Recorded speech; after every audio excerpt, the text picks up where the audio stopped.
Había fuego en los discursos, pasión en los ojos, determinación en los pies que marchaban. Pero en las oficinas de Washington se hablaba de riesgo comunista. La maquinaria diplomática y militar se puso en marcha. El presidente Lyndon B. Johnson, tras informes ambiguos y alarmistas, dio la orden de intervenir. Dijo que era para proteger a los ciudadanos estadounidenses, pero pronto fue evidente que la verdadera razón era impedir que una revolución popular pudiera triunfar en el patio trasero de Estados Unidos. El 28 de abril de 1965, los marines desembarcaron.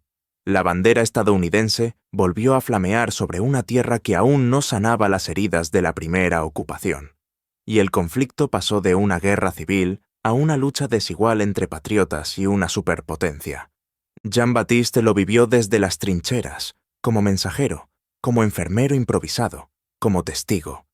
Veía el miedo en los ojos de los niños, la rabia contenida en los rostros de los hombres, la incertidumbre en las miradas de las mujeres.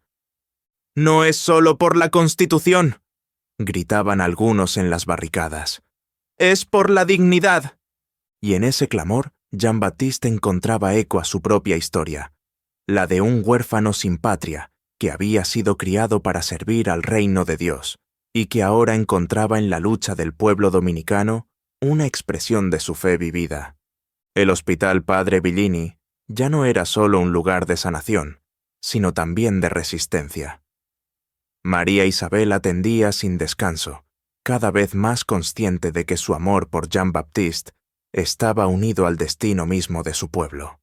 La ciudad, cercada, herida, resistía, y en medio de las ruinas florecía algo que ni las bombas ni las balas podían destruir: la esperanza. Capítulo 4. Hombres de fuego y esperanza. En los días que siguieron al desembarco de los marines, la ciudad de Santo Domingo se convirtió en un laberinto de barricadas, escombros y trincheras improvisadas. La población civil, lejos de retroceder, se sumó con valentía al movimiento constitucionalista. Las calles resonaban con cantos, disparos y arengas por la libertad. Jean-Baptiste, entre ellos, ya no era un forastero. Era uno más. Su dominio del español, aunque marcado por su acento haitiano, no impedía que se hiciera entender. Y sus acciones hablaban aún más fuerte que sus palabras. Protegía a los niños del fuego cruzado, cargaba heridos en camillas improvisadas, oraba con los moribundos y se negaba a levantar su arma contra otro ser humano si no era estrictamente necesario. Uno de los combatientes que Jean-Baptiste admiraba profundamente era el coronel Francisco Alberto Caamaño, el líder visible del movimiento constitucionalista. Su temple, su convicción y su entrega se convirtieron en símbolo de una lucha más grande que una simple restauración presidencial. Caamaño hablaba de dignidad nacional, de autodeterminación, de justicia social. Jean-Baptiste encontraba en él el reflejo de los valores que lo habían formado como ciudadano del reino de Dios. Otro nombre que resonaba con fuerza en los círculos revolucionarios era el de Ilio Capocci. Aquel exsoldado italoamericano, veterano de la Segunda Guerra Mundial, había llegado como tantos otros voluntarios, no por dinero ni por gloria, sino por principios. En medio del caos, Capocci se convirtió en una leyenda viviente. Alto, de rostro curtido y mirada firme, organizaba a los jóvenes, instruía en tácticas básicas y, sobre todo, infundía moral. Una tarde, Jean-Baptiste lo escuchó decir: «Ustedes no están solos. El mundo debe saber que aquí hay un pueblo que no se rinde, que lucha por lo que es justo». Aquel encuentro marcó a Jean-Baptiste. Ver a un extranjero luchar por una causa ajena, sin esperar recompensa, lo hizo sentirse menos solo en su propia travesía. Mientras tanto, en el Hospital Padre Billini, María Isabel comenzaba a quebrarse. El dolor, el agotamiento, la impotencia ante tantos cuerpos rotos, tantas almas partidas, empezaban a pesarle. Pero cada vez que veía a Jean-Baptiste aparecer con un herido en brazos, empapado en sudor y sangre ajena, sentía renovarse sus fuerzas. Su amor crecía, pero también el temor. ¿Cuánto más podría durar todo aquello? Su madre, doña Ercilia, había ya notado el brillo en los ojos de su hija y no disimulaba su desaprobación. Para ella, un extranjero, y además haitiano, no podía tener buenas intenciones. Y aunque decía ser una mujer de fe, sus prejuicios y temores la volvían dura y tajante. Ese joven no es de los nuestros, María Isabel. No pertenece a este suelo ni a nuestra historia. ¿Y desde cuándo el amor pregunta por cédulas, madre? Respondió la joven, firme pero sin alzar la voz. Él ha hecho más por este pueblo en unas semanas que muchos dominicanos en toda su vida. Doña Ercilia no supo qué responder. En el fondo, temía por su hija, por su alma, por su reputación, pero sobre todo, temía por el destino de un amor nacido en tiempos de guerra. Jean-Baptiste, por su parte, comenzaba a escribir en su cuaderno. No eran poemas ni cartas, sino reflexiones. ¿Dónde está Dios en medio de la violencia? Zrenia preguntaba, y aunque no tenía respuestas inmediatas, su corazón sabía que cada acto de misericordia, cada herido salvado, cada oración susurrada entre escombros, era una forma de resistir el mal con el bien. Así transcurrían los días en aquella ciudad sitiada. Mientras las bombas caían y los acuerdos diplomáticos se negociaban lejos del polvo y del dolor, hombres como Caamaño, Capochi y el joven haitiano sin nombre seguían en pie. No por gloria, sino por convicción. No por nacionalismo ciego, sino por la fe en que un mundo más justo aún era posible. Y entre balas y esperanzas, el amor seguía creciendo, como una flor inesperada en el campo minado del destino. Capítulo 5. Entre sombras y milagros. Las noches en Santo Domingo se habían vuelto más densas, no por el calor ni por el humo de los disparos, sino por la incertidumbre. La guerra seguía sin una resolución clara, y el temor de que la esperanza se desvaneciera calaba hondo. Pero en medio de la oscuridad brotaban pequeños destellos, oraciones que se alzaban en los refugios, niños que reían a pesar del hambre, y encuentros breves que valían más que 1000 discursos.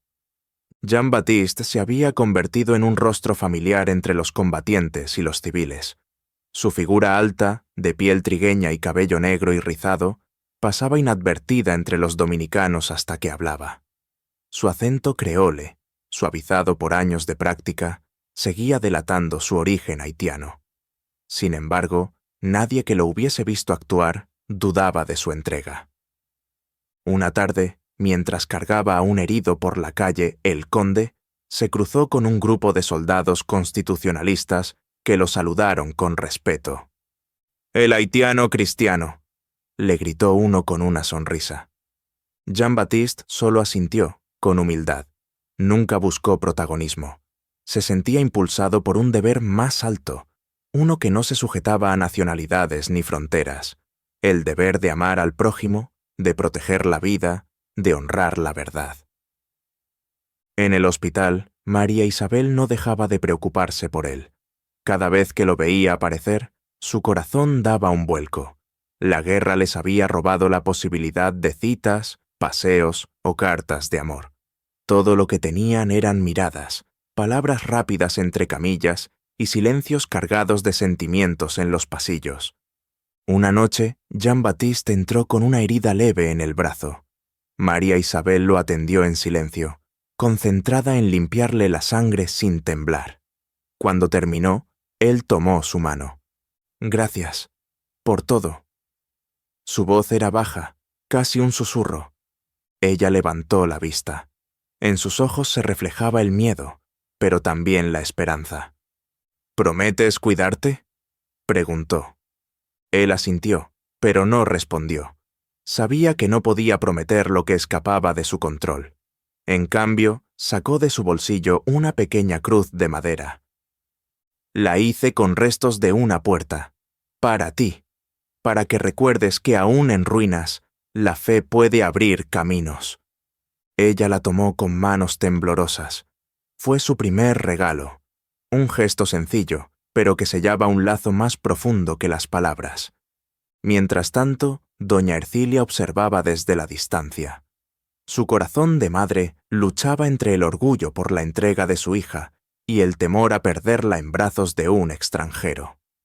No podía negar que Jean-Baptiste era un hombre íntegro, pero sus prejuicios hablaban más fuerte que su razón. En la soledad de su habitación, doblaba rodillas y pedía a Dios sabiduría, aunque en su interior ya intuía que su hija no retrocedería. En los días siguientes, los enfrentamientos se intensificaron. La ciudad vieja se convertía en un campo minado, y el aire olía a pólvora y desesperanza. Jean-Baptiste comenzó a ser parte activa en los movimientos defensivos, ayudando en los radios clandestinos, llevando mensajes entre barricadas y colaborando con Capocci y otros líderes de base. Una madrugada, mientras cruzaba una zona hostil para llevar medicinas a una familia atrapada, fue emboscado por fuerzas leales al gobierno de facto. Logró escapar, pero quedó herido en la pierna. Se arrastró hasta una casa abandonada, donde pasó horas orando y meditando, sin saber si sería su último día. Fue rescatado al amanecer por un grupo de jóvenes armados que lo reconocieron. Entre ellos iba un niño de apenas 12 años, que al verlo, gritó: «¡Es el haitiano que salvó a mi mamá!». La historia se esparció, y aunque su nombre seguía siendo desconocido para muchos, su rostro se volvió símbolo de esperanza en algunos sectores del pueblo. El conflicto aún no había terminado. Los líderes debatían, los disparos no cesaban y los marines seguían patrullando. Pero en el corazón de María Isabel, de Jean-Baptiste y de tantos dominicanos y dominicanas ya germinaba una verdad inquebrantable: que la libertad, la fe y el amor no se rinden, ni siquiera ante la muerte. Capítulo 6. El precio del silencio. Los días posteriores a la emboscada marcaron un antes y un después para Jean-Baptiste. La herida en la pierna cicatrizaba lentamente, pero era la herida invisible, la del alma, la que le pesaba más. Había visto morir a un niño esa semana, no en combate, sino por falta de leche y antibióticos. La madre se le aferró llorando mientras él sostenía el pequeño cuerpo frío. No era la primera vez, y, sin embargo, nunca se acostumbraba. ¿Por qué Dios permite esto?, le preguntó María Isabel una noche, sentada junto a él en uno de los pasillos del hospital, con los uniformes manchados de sangre y sudor. Jean-Baptiste la miró largo rato antes de responder. Tal vez no es Dios quien lo permite. Tal vez somos nosotros quienes lo causamos, por miedo, por orgullo, por no escuchar su voz y quedarnos callados cuando debimos hablar. Ese silencio, el de los buenos, el de los que miran hacia otro lado, pesaba más que las bombas. Por eso, él había decidido no callar, aunque eso le costara la vida. María Isabel apoyó su cabeza en su hombro. Por un instante, el tiempo se detuvo. Las paredes no temblaban, no se oían disparos, solo el latido de dos corazones en tregua. Pero la guerra no perdonaba pausas. Al día siguiente, un grupo de constitucionalistas organizó una incursión desesperada para recuperar una radio intervenida por las tropas invasoras. Jean-Baptiste, aunque aún cojeaba, insistió en ir. Sabía manejar los equipos, sabía moverse sin ser visto, y sabía que su rostro, aún marcado por la cruz de la esperanza, podía abrir puertas que otros no podían. «Estás loco», le dijo uno de los muchachos. «Apenas puedes correr». «Entonces caminaré con más fe», respondió él con una sonrisa. Antes de irse, buscó a María Isabel. No le dijo adiós, le dejó una carta. «Si no regreso, no llores por mí. Estoy donde siempre quise estar, entre los que luchan por lo justo. El reino al que pertenezco no conoce fronteras ni cementerios. Y si alguna vez me extrañas, mira al cielo y recuerda que aún desde el polvo, la fe puede florecer». La misión fue un éxito parcial. Recuperaron la radio, pero a un alto costo. Jean-Baptiste no volvió esa noche. Tampoco la siguiente. Nadie supo dónde cayó. Algunos decían que fue capturado. Otros, que murió ayudando a evacuar a civiles. Su cuerpo nunca apareció. En los días que siguieron, los rumores crecieron. Su historia, ya casi leyenda, se esparció por patios, trincheras y cocinas.